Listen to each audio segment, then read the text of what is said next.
সতীপীঠ সমূহের মধ্যে যে পীঠ কণ্ঠশক্তি ও তপস্যার গভীর প্রতীক তা হল নলহাটি শক্তিপীঠ।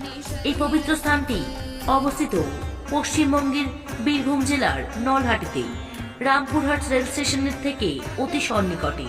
পাহাড়ের ঢালে অবস্থিত এই প্রাচীন মন্দির আজও ভক্তির কেন্দ্রবিন্দু।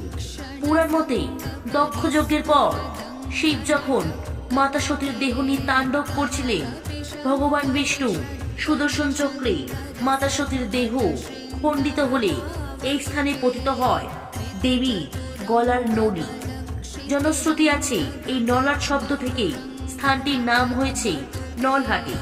এখানে দেবী পূজিতা হন মাতা নলহাটেশ্বরী রূপে, যিনি কালিকার এক শক্তিময় প্রকাশ।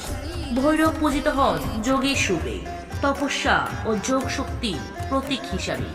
এই মন্দিরে পাথরের প্রাচীন মূর্তি পূজা করা হয় এবং প্রতি বছর কালী পূজার সময় অত্যন্ত ধুমধামে এই উৎসব পালিত হয়। বিশ্বাস করা হয় এই শক্তিপীঠ দর্শনে ভক্তের জীবনে আসে সাহস, শক্তি ও আত্মিক স্থিরতা।